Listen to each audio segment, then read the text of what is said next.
Hai guys, buat yang belum kenal aku, kenalin aku Kikai, umur aku 23 tahun, aku lulusan S1 Farmasi. Aku bikin video ini untuk mengabadikan momen dimana kayak aku buat video ini karena pertama aku ngerasa benar-benar kelabakan. Aku kelabakan banget untuk pendaftaran ini, terutama karena aku baru aja lulus di tahun 2024 ini dan aku juga kurang persiapan. Aku nggak searching banyak hal tentang pendaftaran masuk apoteker, dan menurut aku juga mungkin banyak dari kita tuh yang bingung gitu, kayak gimana sih cara daftar apotekernya. Ya beruntung kalau seandainya kita dari awal S1 tuh udah daftar ke kampus yang udah ada apotekernya. Kalau seandainya yang belum kayak aku, itu bener-bener zonk guys. Maksudnya tuh kayak bukan zonk, tapi tuh aku bingung harus gimana sih, harus ngapain, kayak gitu, harus nanya sama siapa. Dan ibaratnya tuh tutornya tuh menurut aku nggak ada. Jadi aku mau berbagi ini. Jadi pertama itu kampus impian aku yang pengen aku daftarin itu ada Universitas Islam Indonesia yang di Jogja. Nah, karena aku dari Jambi, otomatis Jogja ke Jambi itu biayanya lumayan mahal.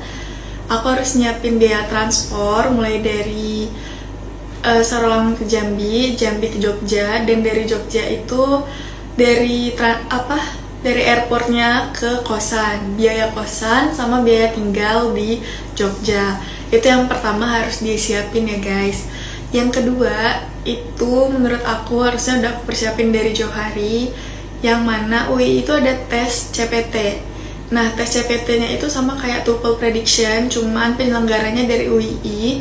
Dan aku tuh nggak daftar itu duluan loh guys. Jadi aku expect-nya kayak aku tes hari ini dan aku langsung keterima. Ternyata enggak. Karena ibaratnya aku udah ekspektasi kalau tes CPT-nya itu aku mampu dan aku bakal langsung skor aku bakal langsung mencapai target dari sekali percobaan, aku langsung down.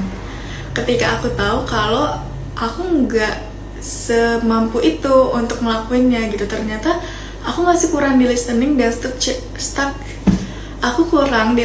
dan struktur teks.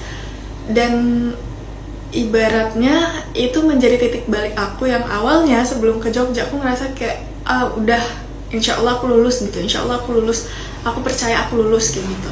Tapi ternyata pas sampai di Jogja aku bahkan nggak bisa daftar pendaftaran pertama guys, karena aku telat di CPT-nya itu. Jadi harusnya aku daftar 2 bulan CPT-nya itu supaya aku punya banyak kesempatan untuk nyoba, untuk dapetin skor yang sesuai syaratnya.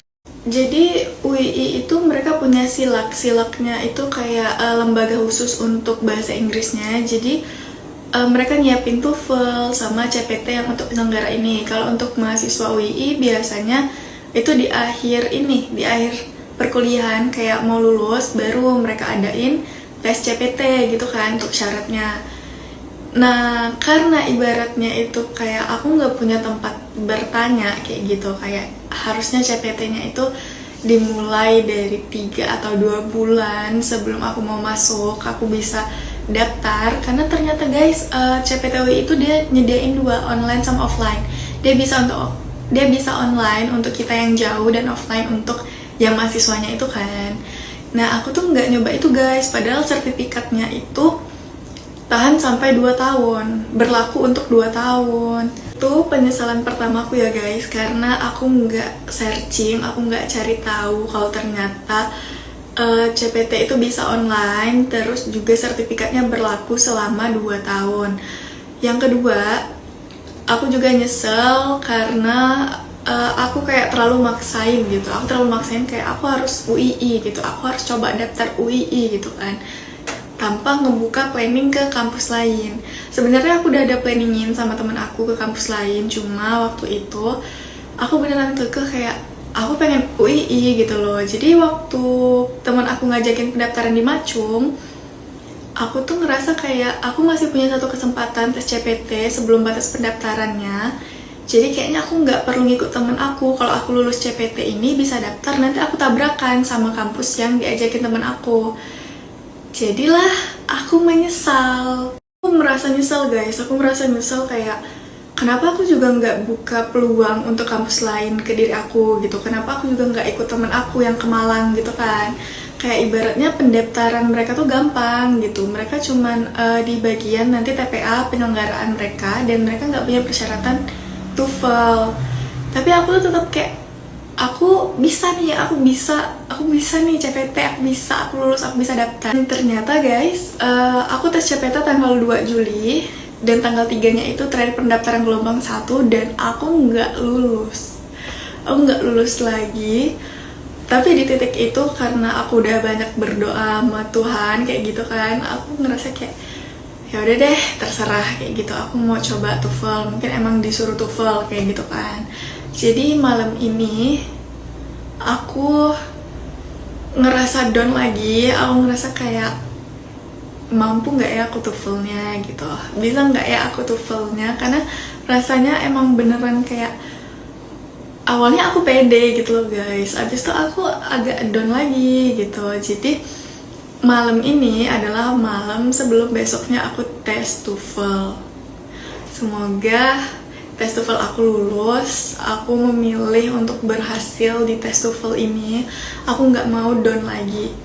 Aku udah gagal, bukan ya gagal lah ya bilangnya, karena aku udah gagal tes CPT-nya 2 kali dan aku nggak bisa daftar gelombang pertama. Aku milih untuk tes TOEFL karena beberapa kampus di Jawa itu mereka butuh sertifikat TOEFL dengan skor nilai 450. Tapi aku nyoba lagi untuk tes online yang CPT-nya UII. Jadi selain UII, aku nyoba TOEFL. TOEFL ini nanti maunya aku mau daftar kampus Unima Magelang, terus UMPP Pekalongan, sama Unjani. Unima, UMPP, sama Unjani itu online, dan persyaratannya kalau Unima itu harus ada TOEFL 450, kalau UMPP sama Unjani itu nggak harus ada TOEFL, dan semua tesnya dilakuin online. Nah, aku kenapa aku nyoba lagi, karena adik aku nyaranin coba aja UII lagi, dia bilang kayak gitu, karena kan yang lainnya online, jadi sekalian nyoba tes CPT-nya itu dan berhenti ngesages diri untuk nggak lulus, dia bilang kayak gitu. Dia tuh bener, tapi gimana ya guys, kalau kita lagi di titik nggak percaya diri sendiri tuh kayak aku tuh ngerasa aku nggak bisa gitu, padahal aku tuh pengen lulus, aku pengen one shot, tapi ternyata tuh kayak pas itu tuh nggak sesuai ekspektasi aku, hati aku nggak selapang itu. Padahal dari awal tuh aku udah planning kayak kalau UI nggak lulus, at least aku udah nyoba UI gitu, aku udah nyoba kampus impian aku gitu kan. Terus aku bisa planning ke kampus-kampus lain, tapi ternyata pas beneran dihadapin aku nggak selapang itu guys hatinya. Jadi mungkin untuk teman-teman yang baru mau nyoba itu lebih ke gak usah berekspektasi apapun gitu, kayak cukup lakuin yang kamu bisa, lakuin terbaik yang kamu bisa, habis itu kamu doa, minta ke Allah, minta ke Tuhanmu, kayak apapun yang terjadi ya itu yang terbaik kayak gitu kan. Karena ternyata tes kayak gini tuh butuh hati yang lapang, sedangkan aku tuh guys terbiasa kayak dari dulu tuh sekolahku dimudahin gitu loh, kayak aku daftar lulus kayak gitu kan. Cuman aku pernah sekali kuliah itu kayak SN aku nggak tembus, tapi pas aku daftar di Stikes itu aku langsung lulus, jadi aku ngerasa semuanya mudah. Jadi pas tiba-tiba aku dapet kayak nggak berhasilan kayak gini, aku tuh ngerasa kayak aduh, aku ternyata nggak mampu ya, aku ternyata nggak bisa itu gitu. Ternyata itu pikiran yang salah ya guys, itu perlu banget dibaikin. Ini tips dari aku sebagai pengalaman aku yang udah 2 minggu di Jogja dan cuman terkurung di dalam kos mikirin aku bakal lulus nggak ya, bisa nggak ya, gimana nih, aku udah ngabisin uang banyak kayak gini. Yang pertama guys, sebelum kalian lulus, kalau seandainya kampus kalian itu nggak terlalu matokin nilai TOEFL, usahain kalian nyoba TOEFL sendiri yang nilainya tuh bisa tembus sekitar 500-an ya guys menurut aku.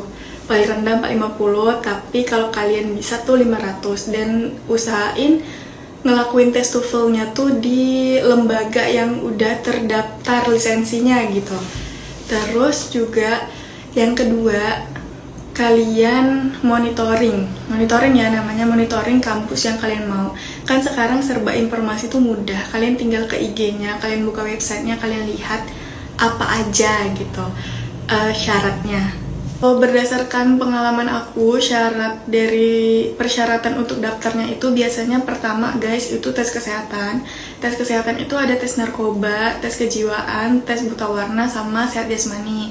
Surat keterangan sehat jasmani ini biasanya barengan sama tes narkobanya. Abis itu tes buta warna itu harus ditandatangani dokter spesialis, sama tes kejiwaannya harus dari tes MMPI. Nah, yang MMPI yang Minnesota itu guys, itu tuh beda tiap kampus. Jadi ada yang cuman perlu hasil sama kayak tertulis mengetahui ini tuh udah berdasarkan tes Minnesota-nya gitu. Tapi ada juga yang harus pakai skala atau range-nya kayak gitu. Itu tergantung kampus yang kalian mau daftar. Nah, abis itu TOEFL tadi.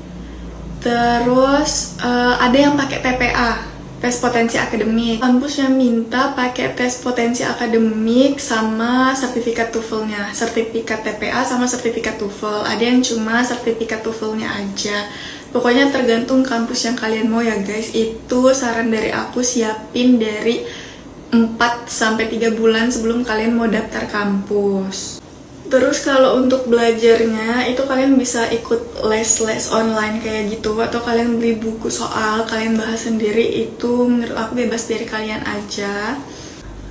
Aku buat ini karena menurut aku belum ada, tapi mungkin dikit banget yang bahas gimana pengalaman mereka waktu nyari kampus atau berhasil lulus di kampus yang mereka daftar. Karena rata-rata tuh mereka cuman spill kayak daftar kampusnya aku nggak langsung keterima kok, aku gagal berapa kali kayak gitu. Tapi yang hal-hal kecil kayak gini menurut aku jarang banget orang bahas atau di up kayak gitu kan. Jadi semoga ini bisa membantu teman-teman ya. Feel free to comment kalau ada yang mau ditanyain, karena aku bakal bikin tiap hari, insya Allah tiap hari aku bakal bikin video perjalanan aku untuk lulus tes profesi masuk apoteker. See ya!